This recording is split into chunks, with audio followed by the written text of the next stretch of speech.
Morning, sir. My name is Ibrahim. I am your physio today. I'm going to access your joint. May I know your name? My name is Mr. E. Okay. Today I'm going to access your joint knee, so I need your permission for physical contact. May I take this permission? Yes, I allow it. Okay. Why this? Can you lay down to begin the session? Okay.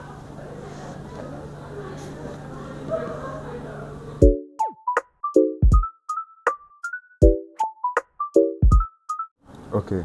Now, before we access, we need to stand near from the joint that we need to that we are going to access, and then second thing, we need to make sure about the privacy of the patient. So the joint we're going to access is need to be exposed, and the other one is already closed. So today we're going to access the right knee. We're going to make the flexion and extension for the knee. So the left leg we're going to cover it. Okay. First we're going to make the passive range of motion. We need to put one hand under the knee and the other on the ankle. Then we'll make the knee flexion.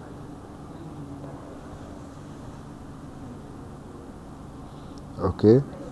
Come back again. So now we're going to make the active range of motion while using the gynometer. So I will ask you, after I say 1, 2, 3, may you repeat this movement. So for measuring the range of motion of the knee flexion, we need to use the gynometer.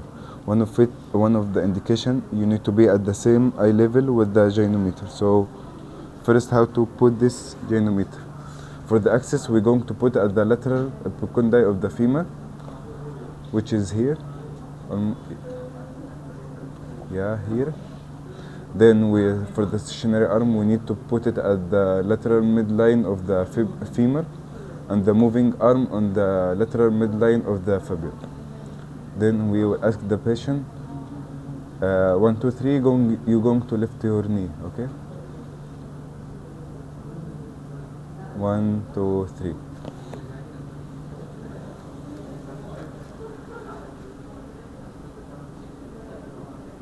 Okay. Now after we measure, we find that is 119.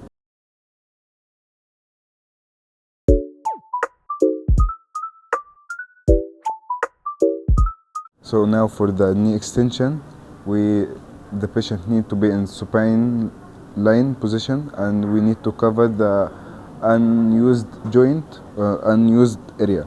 So we're going to use his right knee also for the knee extension. Okay, for the passive movement for the knee extension, we need to put the towel under the ankle to support the leg of the patient and give him the range of motion for the extension for his knee. Then we're going to be near from the patient and put your hand above his anterior aspect of his knee. Then we give a little pressure. So in the active range of motion, I will ask you to repeat this movement, okay? Okay. Now, okay, for using the gynometer, we need to be at the same eye level with the gynometer, and the placement of the gynometer same as the knee flexion. The axis on the lateral epicondyle of the femur, and the stationary arm at the lateral midline of the femur, and the moving arm at the lateral midline of the fibula.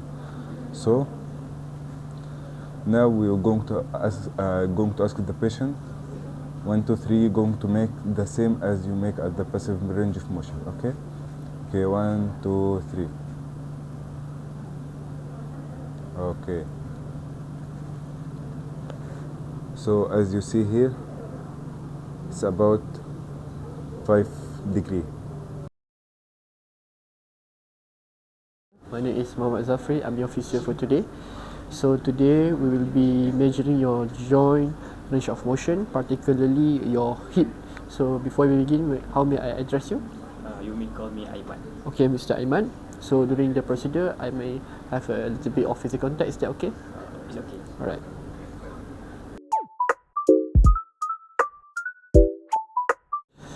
Alright, now we will do hip flexion. first and foremost, we need to position the patient in supine lying position and ensure the privacy of the patient is covered. Cover the area that is not needed and only expose the area that will be tested. Okay. Before we proceed to the range of motion measurement, we need to do passive range of motion first. Before we do that, we need to ask the patient to lift the hand comfortably, put at the patient chest, and after that we will proceed with the passive range of motion. First, the therapist need to be at the side, near at the side that will be tested. One hand need to be stabilize the pelvis, and the other hand will be at the posterior. And so you may bend your knee. 3, 4. Relax. Now we will proceed to the joint measurement of the hip flexion. So with the goniometer, place the axis at the greater trochanter and the movable arm at the lateral midline of the femur and the stationary arm at the lateral of the pelvic. So sir, when I count to 3, you may flex your hip. Right? 1, 2, 3.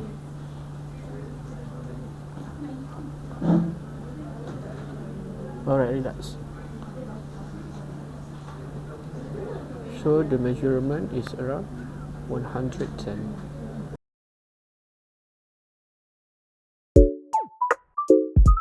And now we proceed to the hip extension. So the patient need to be positioned in the prone lying position and need to have pillow to support the abdominal. The same like before, we need to cover the area that is not tested and only expose the area that to be tested. Before we begin the measurement, we need to do passive range of motion.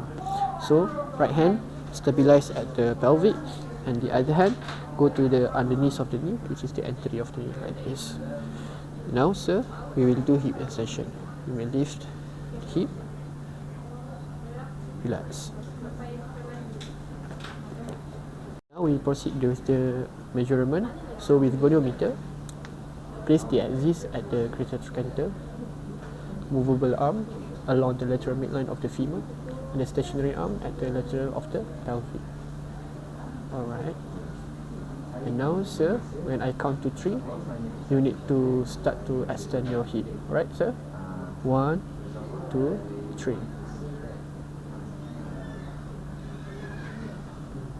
Relax.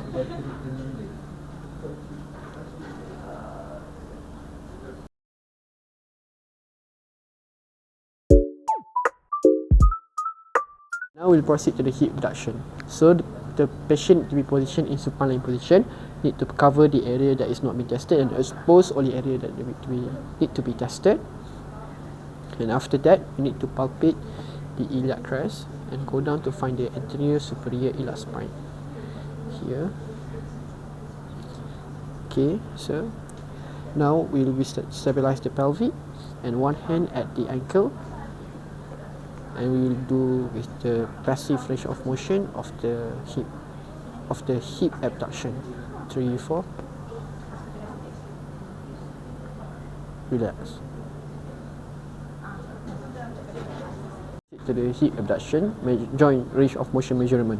So with goniometer, place the axis at the anterior superior iliac spine of the tested side.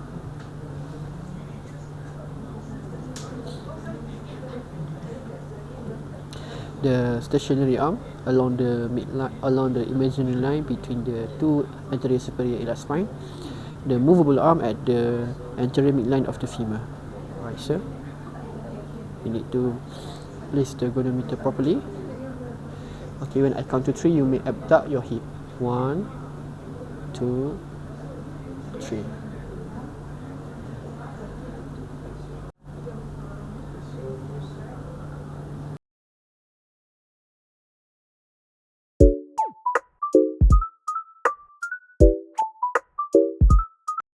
Okay, the next movement is the hip adduction. So the patient in supine lying position, the privacy is still the same, expose the area need to be tested, and before we begin, we need to ask the patient to scoot toward the edge of the table. Sir, can you scoot toward me? Alright. And after that, we need to abduct the other side of the leg. So, sir, you abduct a bit to give some space for this leg to do adduction. In this position, we will do a passive range of motion of the hip adduction. So, one hand stabilize the pelvis and the other hand at the ankle of the patient. So, we do adduction.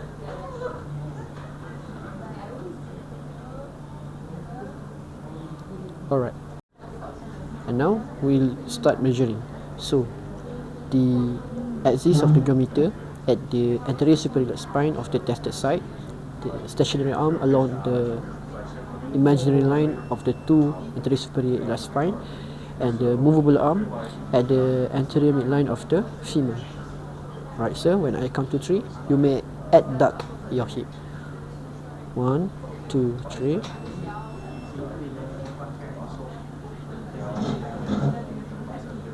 Relax.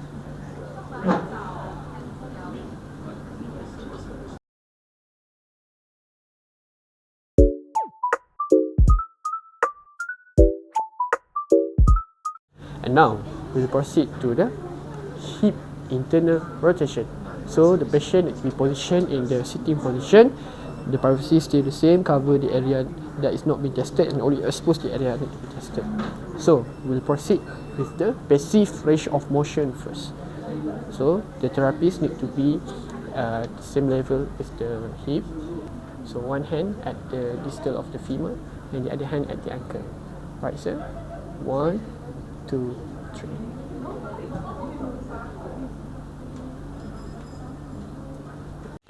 Alright, now with the measurement with the goniometer, the axis need to be at the anterior aspect of the patella.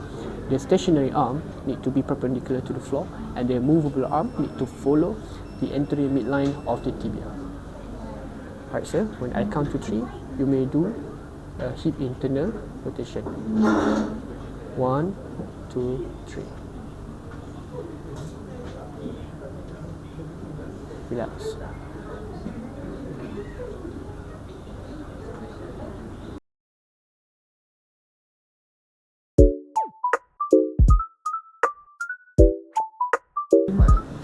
Alright, now we proceed with the hip external rotation. The same position like before, the patient need to be in sitting position. The area need to be covered and exposed, also the same. And now we will do passive range of motion first. So the therapist need to be positioned at the opposite leg, and then one hand need to stabilize the distal femur and the other one at the ankle. Right, sir? When I count to 3, we will do passive range of motion of your hip external rotation. 1, 2, 3. Relax. Alright, now we start the measurement. The placement of the goniometer, the axis at the anterior aspect of the patella. The stationary arm need to be perpendicular to the floor, and the movable arm need to move along the anterior midline of the tibia. Right, sir? When I count to 3, you may rotate your hip externally. Okay, ready, sir? 1, 2, 3.